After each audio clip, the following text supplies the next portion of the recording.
Hello everyone, welcome to my latest vlog.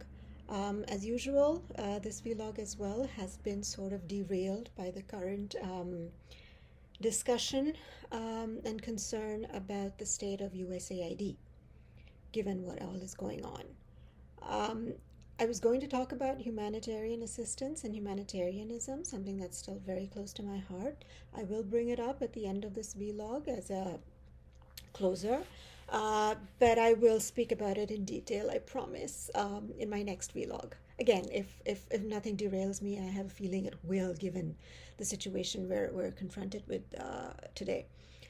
So, today I want to talk about a term that a very dear friend of mine just came up with um, in response to a number of comments that I've been receiving on my LinkedIn posts as well as my vlogs. And that's the term Aidsplaining. Aidsplaining. I was blown away when I heard that. And this is all credit to my dear friend Monica Mukherjee. Please follow her. She's absolutely fire when it comes to issues of mismanagement of aid.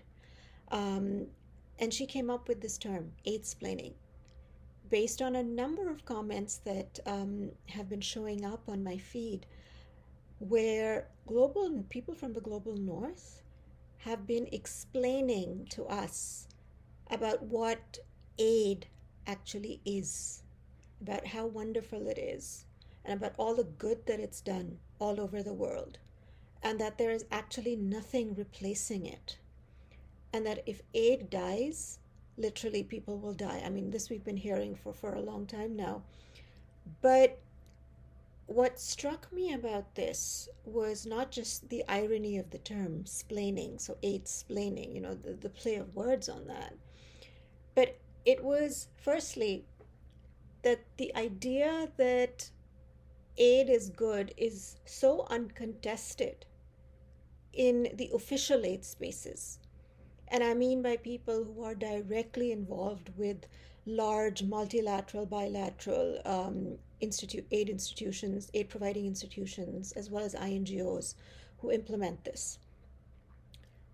And secondly, again, it's something I alluded to, I said actually very clearly in my previous vlog, is that people aren't willing to listen to the other side. And if you just notice the amount of people who not agree with me, but agree with the idea that aid now needs to take a back seat, and that we in the global south, or we aid receiving nations, wherever in the world we may be, need to start looking at our own development ourselves. Nobody's actually reading those comments. And these are random people I don't even know. But they are of the same thinking as I am, which again leads me to believe that there is such a high level of insecurity within the global north aid system that even a little bit of criticism, and right now it's been getting a lot of criticism, so I can understand that that's just, it's like, whoa, where did all this come from, because in the previous few years we were still sugarcoating a lot of it by saying, we want to work together, we still want partnership, etc., etc. And now it's like, you know what, we actually really don't. And I understand that that conversation is just the tip of the iceberg at the moment. Whether or not the rest of us and our countries will actually ever get to that stage is a huge question mark. I completely agree with that. But the fact that we are not even being allowed to think on those lines, that the minute we say no, aid has to go, aid has done a lot of damage, everybody pounces on us and says, this is completely, it's wrong. You cannot say these things. And this is what happens when decades of suppression of freedom of thought and expression eventually lead to an outpouring. We have been saying these things for a long time, but nobody actually bothered to. And I've said this again and again. I've been part of meetings with donors in Pakistan for decades where, me and my colleagues are trying to explain to them, it's maybe this isn't the best approach. Maybe it won't work. Maybe we could try doing it this way. And we're always met with this wall of silence, as in, no, it's going to be done this way, or no, none at all. Not in so many words, but that is the response that we receive. So please don't say that, we have not been saying this for a long time. It's just that you've never listened. And the way I see the division of the comments is that Global North is squarely in that corner where they are completely on the defensive and saying, aid has done wonderful things. And fine, it's not perfect. But if it wasn't there, then nothing would be there. Again, just think of what you're saying. You're basically saying that the rest of us wouldn't even have existed if, you and your assistants had not been there. Just think about what that means to us, how we feel when we hear that. And then the dozens of comments coming from the Global South who are saying, this is the time where we actually really need to soul search and do something about it for ourselves and our own countries and our own people.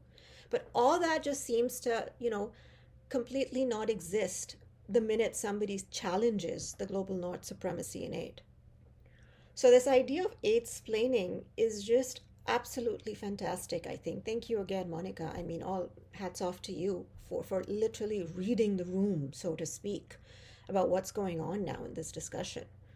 It is all about the fact that, and it's very individualistic, right? Whereas I'm talking about a system overall. Everybody is talking about their experiences in aid and how it's enriched them because they have felt that they have done so much for other countries in whatever positions they were in, and they've seen that difference. I've seen that difference too in my own country. I've seen USAID at work in my own country. I've seen the billions of dollars that poured in for girls' education after 9/11 went absolutely nowhere. And everybody seemed to be fine with that at that end. There was absolutely no critique of it. Girls' education numbers of enrollment for girls in primary schooling is far below the normal standard. Parents are even more unwilling to send their daughters to school today than they were, 20 years ago. And that's because cultural norms have shifted so much. So all those billions of dollars have not actually led to, the goodness that you're talking about. And the fact that everybody also says that aid is a soft tool, it's a soft tool of foreign policy. And by losing that, we're also losing and people are saying this, we're losing our relationship with other countries in ways that we politically would not have been able to influence them otherwise, is also a red flag, because you're really admitting here that, aid is a tool of political influence, that you're using it as a carrot over us, our heads. And I've seen that as well, that, we'll help you, we'll give you all this money, but you've got to give us the political mileage that we are looking for. I mean, I'm sorry, but it's just this idea that once again, voices that are beseeching to be heard are being completely ignored and put aside. And everybody in the North who has anything to do with aid is saying, no, let me tell you how good aid has been for the developing world, without actually listening to the developing world. And then, there goes your whole, we want lived experiences. We want to hear your voices. And then when you hear our voices and you don't really like what we have to say, suddenly, we're the culprits. And it's our countries that are corrupt and that have destroyed aid. It works both ways. It really does. And so I think this discussion has led to what I'm also seeing as, so I'm in Canada right now, and Canada and the US is going through a trade war, right? It begins tomorrow. And all hell has broken loose in North America because of the tariffs that Trump has placed on Canada and other countries. And so there's this trade war going on, headline. I think there's also an aid war going on right now.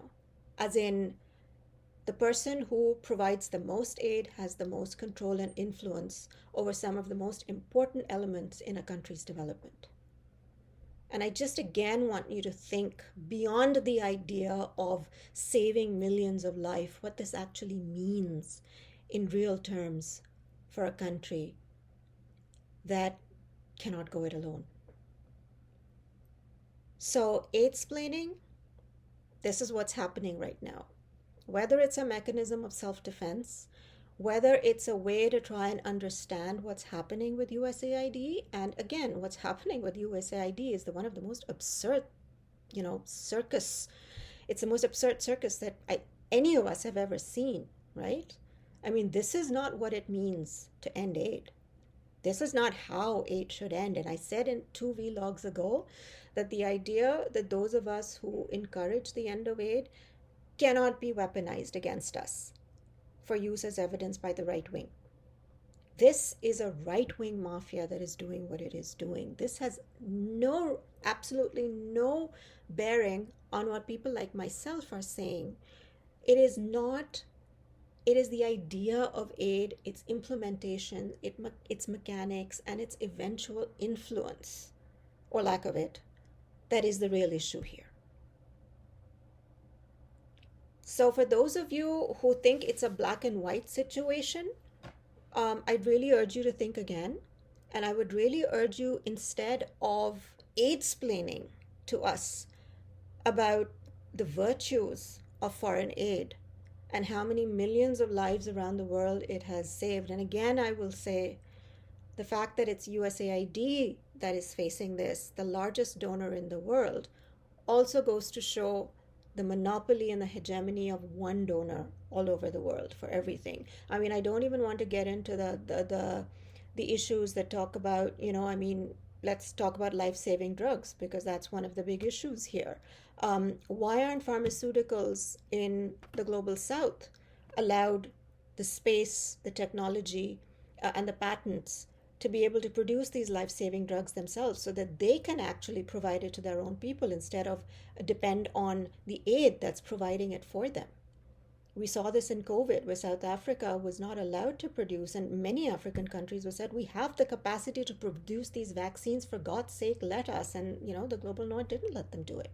It says, no, we have the monopoly on the vaccines. So aid is not particularly different. It's saying that, no, we have the monopoly on aid. We have the monopoly on saving lives, not you. And that's a very important point that I think needs to be highlighted. So again, aidsplaining. Very quickly, because I'm running out of time, I will talk about humanitarian aid. I want to give you one example. In 2005, we had, 2004, sorry, we had the Kashmir earthquake in Pakistan, where over 100,000 lives were lost in the blink of an eye. Countless thousands others were displaced. And it was a terrible, terrible situation. I was working in the thick of relief activities in Islamabad then. I was with UNICEF plus with a lot of other organizations who were rushing to deliver assistance to the affected areas, which is a very, very remote part of Pakistan. One of my very old, now retired domestic servant who brought me up, domestic help who brought me up as a child, and now retired and lived in that area with his family, lost his son in that earthquake. He had to be pulled out of the rubble. And this was happening in real time as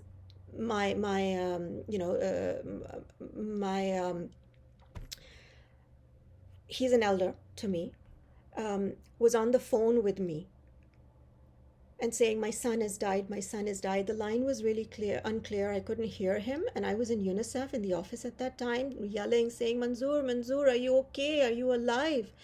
And this white woman comes up to me and she says, will you keep quiet? Michael, or whatever his name was, is recording an interview with the BBC in there. And I was just floored. I was like, that's your priority? That's what you're here for? Somebody who brought me up as his child is actually there trying to pull his dead son's body out of the rubble. And this is what you come and say to me? I'm going to end there. At some point, I will talk about humanitarianism and humanitarian aid as well. Everybody, be safe wherever you are. Take care.